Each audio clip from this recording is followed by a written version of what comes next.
विद्यार्थियों, आज हम लोग मैट्रिक परीक्षा 2022 के लिए संस्कृत में अनुवाद बनाना सीखेंगे। यह परीक्षा में निश्चित रूप से 6 अंक का पूछा ही जाता है। 12 अनुवाद दी हुई होती है हिंदी में, उसे संस्कृत में बनाना होता है। इसके लिए कारक विभक्ति हमें जानना जरूरी है, शब्द रूप जानना जरूरी है और धातु रूप जानना जरूरी है। तीनों का एक एक एग्जाम्पल हम पेश करते हुए, फॉर्मेट बनाते हुए अभी अनुवाद बनाना सिखावेंगे। सबसे पहले कारक विभक्ति जानेंगे।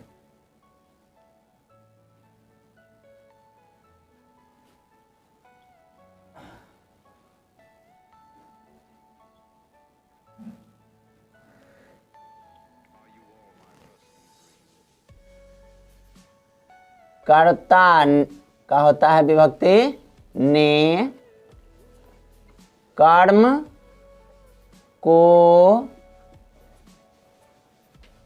कारण से लगाव के अर्थ में।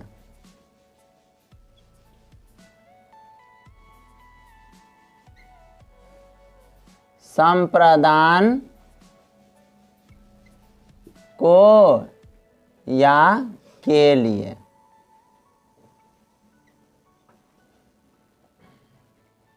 आपादान से अलगाव के अर्थ में।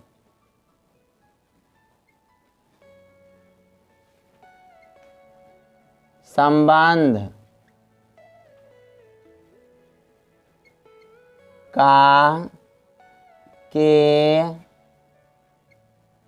की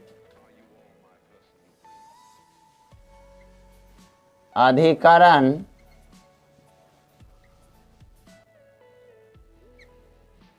में या पर। संबोधन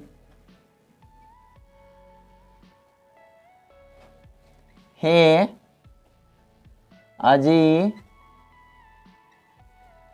अहो,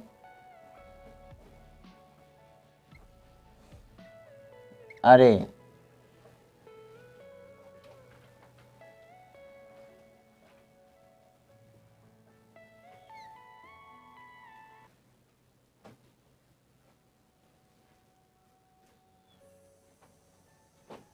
इसके बाद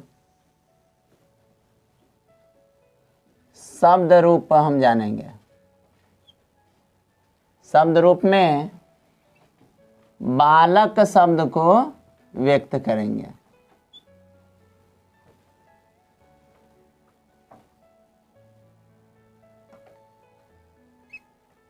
कर्ता प्रथमा हो जाता है, कर्म द्वितीया, कारण तृतीया, संप्रदान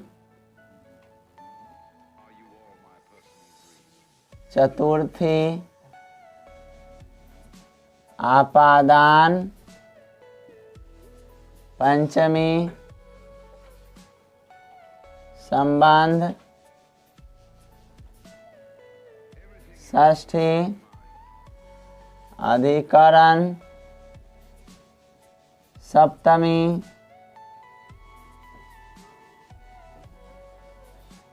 यहाँ संबोधन ही होता है।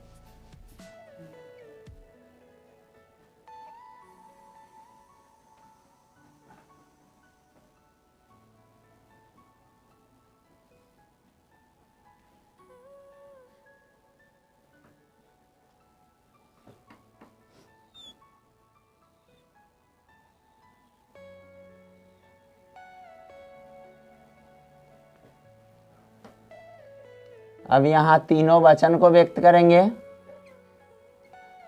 एक वचन,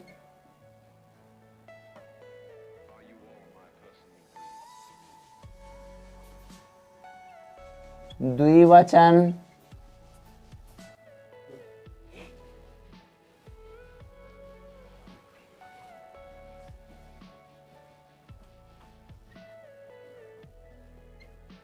बहुवचन।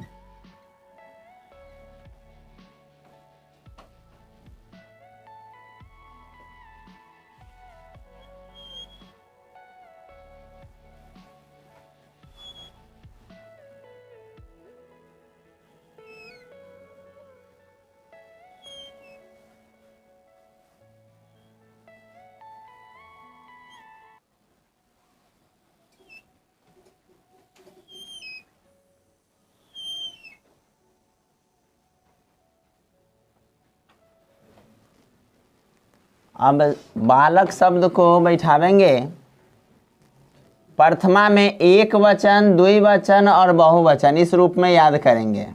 जैसे बालकः,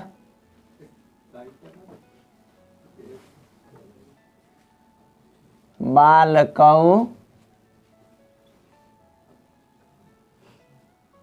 बालका। फिर द्वितीया बालकम, बालकौ,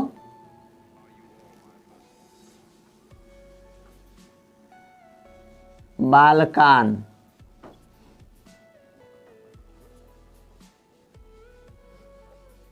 तृतीया में बालकेन, बालकाभ्याम, बालकै।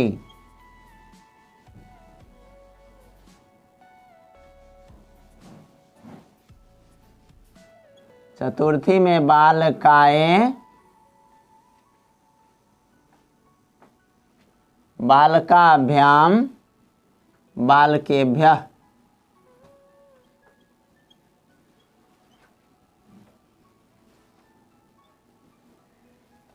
पंचमी में हो जाएगा बालकात, बालकाभ्याम, बालकेभ्यः। षष्ठी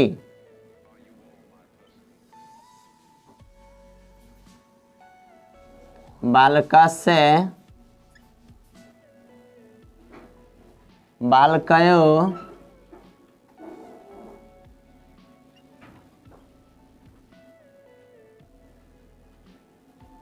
बालकानाम।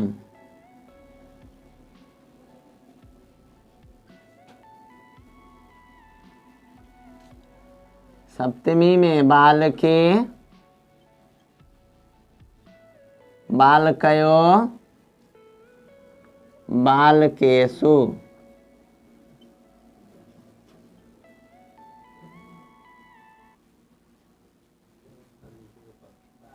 संबोधन में प्रथमा के रूप में आ जाता है हे बालक, हे बालकौ,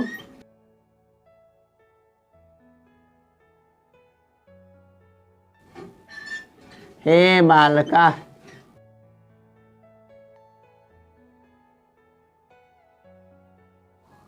अब शब्द रूप हो गया हमारा फॉर्मेट होके।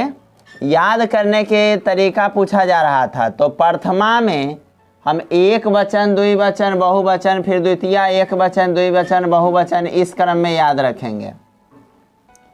अब एक धातु रूप जानना जरूरी है।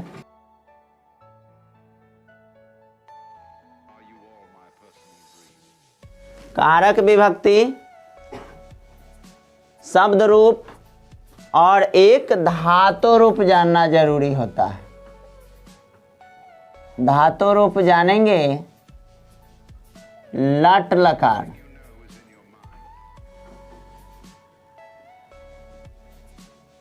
लट लकार का प्रयोग वर्तमान काल में किया जाता है।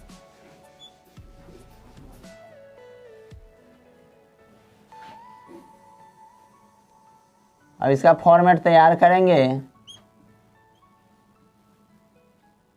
प्रथम पुरुष, मध्यम पुरुष,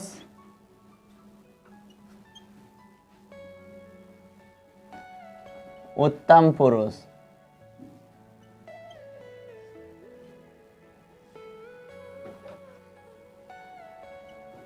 तीनों वचन को व्यक्त करेंगे। एक वचन,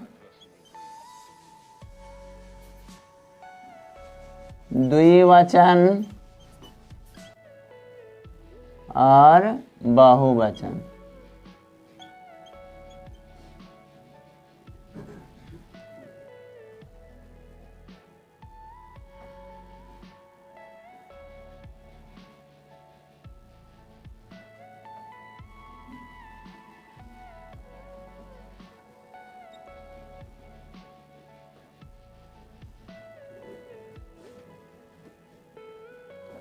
अब लट लकार यानी वर्तमान काल में हम पठ धातु को व्यक्त करेंगे। पठ, पठ मीन्स हो गया पढ़ना। तो पहले याद करने की फॉर्मेट है लट लकार में तीतः अंति सीथः थ आमी आवह आम। इसको शॉर्ट रूप में पहले लिखेंगे ती तः अंति सी थ आमी आव आम। अब पठ धातु को बैठावेंगे इस पर। पठ धातु लिए और ये ती को इसमें जोड़ दिए, बन गया पठती। ठीक इसी प्रकार से सभी में क्रम लावेंगे। यहाँ पठ और तह जोड़ दिए तो हो गया पठत। यहाँ पठंती, पठसी, पठथ, पठथ, पठामि, पठावः, पठामः। अब एक चीज और इसमें रखेंगे, सह, तौ, ते, त्वं, युवाम, यूयम, अहम, आवाम, वयम। अब सह तौ ते जो लिखा इसका हिंदी मीनिंग जानेंगे। सह, तौ, ते, त्वं, युवाम, यूयम।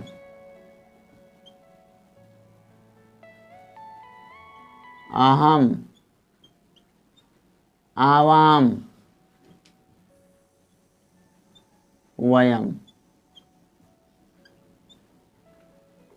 अब सह मीन्स होता है वह, तौ मीन्स वे दोनों, ते का हो गया वे लोग।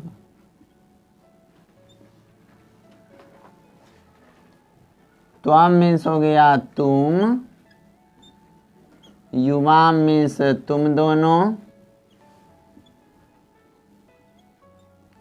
यूयम मीन्स तुम लोग।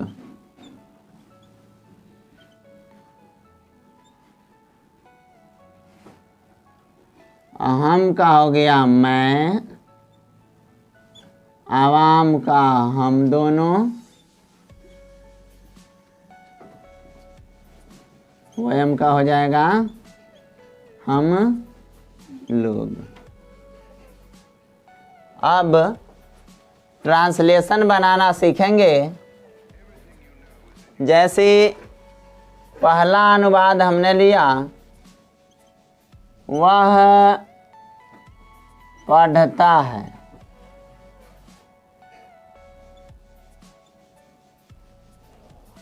वह पढ़ता है, तो ये है यानी वर्तमान काल की बात कही जा रही है। वर्तमान काल लट लकार के फॉर्मेट से हम पूरा करेंगे।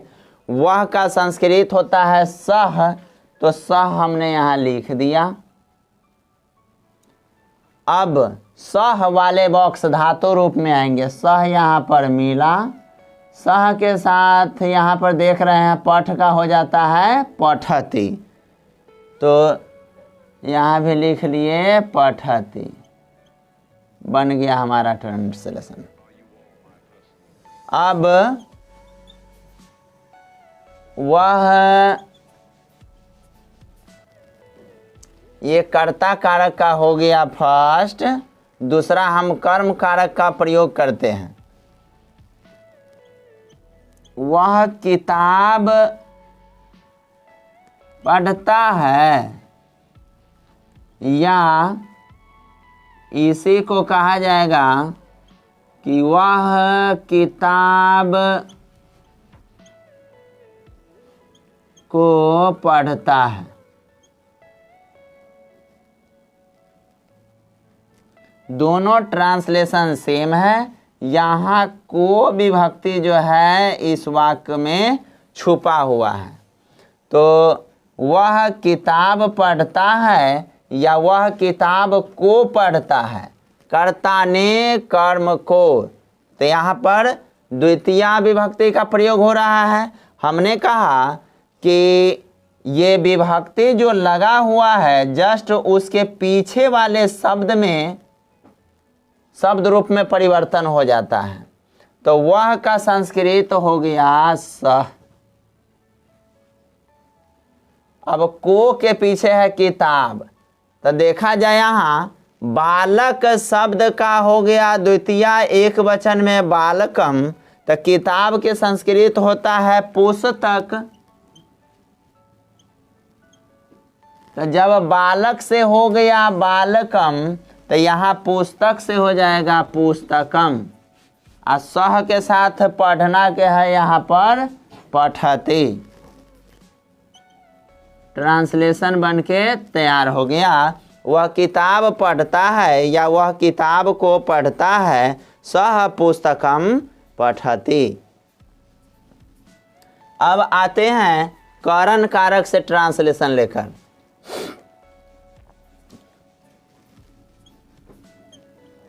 वह कलम से लिखता है।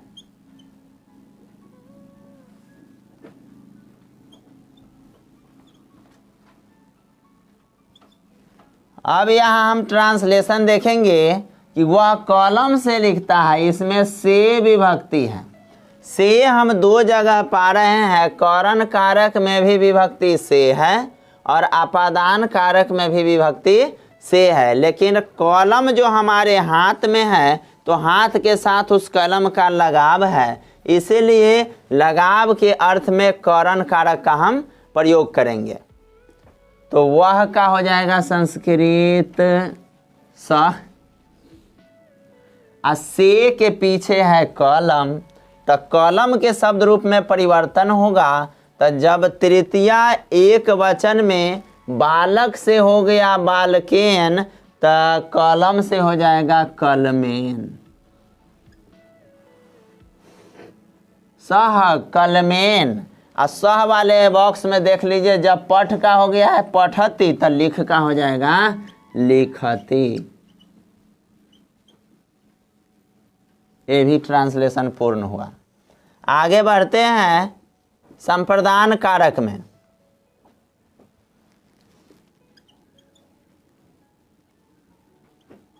मोहन सोहन के लिए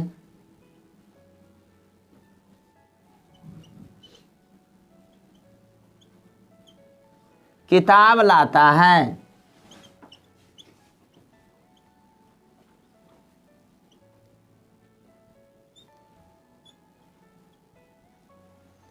मोहन सोहन के लिए किताब लाता है। इस सेंटेंस को पढ़ते ही हम यहाँ कारक विभक्ति को चिन्हित किए। इसमें कारक विभक्ति का प्रयोग किया गया है के लिए। के लिए यहाँ संप्रदान कारक में है, यानी चतुर्थी शब्द रूप में आवेंगे। तो के लिए के पीछे है सोहन, परिवर्तन होगा सोहन में, मोहन अपने जगह पर ज्यों का त्यों रहेगा। तो मोहन से हो जाएगा मोहना। के लिए के पीछे है सोहन, तो जब बालक से हो गया है चतुर्थी में बालकाए, तो सोहन से हो जाएगा सोहनाए।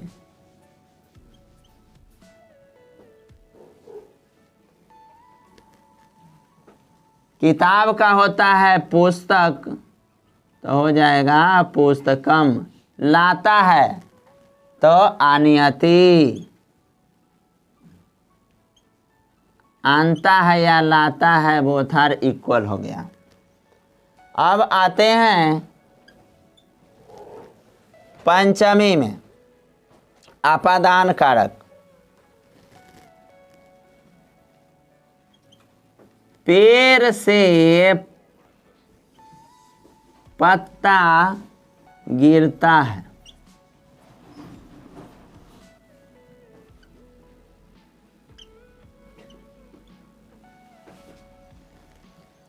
पेड़ से पत्ता गिरता है, तो पेड़ का संस्कृत होता है वृक्ष। अब से विभक्ति देखें तो से के पीछे है वृक्ष, और ये से पत्ता गिरता है, यानी ये जो है पत्ता पेड़ से अलग हो रहा है। तो यहाँ पर से अलगाव के अर्थ में पंचमी विभक्ति का प्रयोग होगा। तो पंचमी विभक्ति में बालक से हो गया बालकात, तो वृक्ष से हो जाएगा वृक्षात। वृक्षात पत्रम पतते। अब षष्ठी में आएंगे। मोहन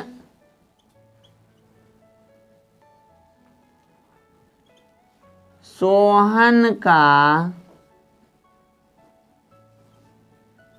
भाई है।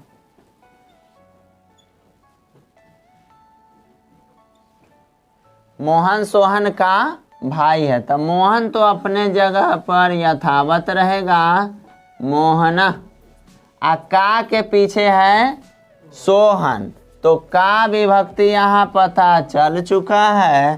तो यहाँ देख रहे हैं षष्ठी में बालक से हो गया बालकस से, तो सोहन से भी हो जाएगा सोहनस से।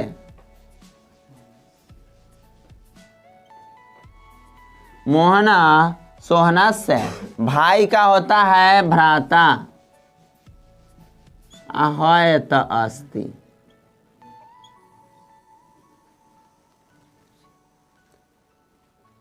अधिकरण, अधिकरण कारक यानी सप्तमी विभक्ति। सप्तमी विभक्ति में पर है विभक्ति। अब में या पर का प्रयोग करेंगे, जैसे पेड़ पर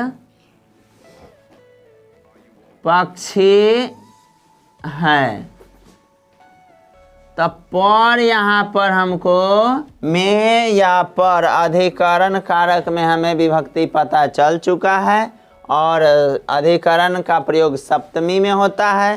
तो सप्तमी में बालक से हो गया बालके, तो यहाँ पर पेड़ का होता है वृक्ष, तो वृक्ष के हो जाएगा वृक्ष। पक्षी का होता है खग, तो खग अहयत अस्ति। बनाते रहिए मस्ती से। 6 नंबर निश्चित रूप से परीक्षा में आएगा। धन्यवाद।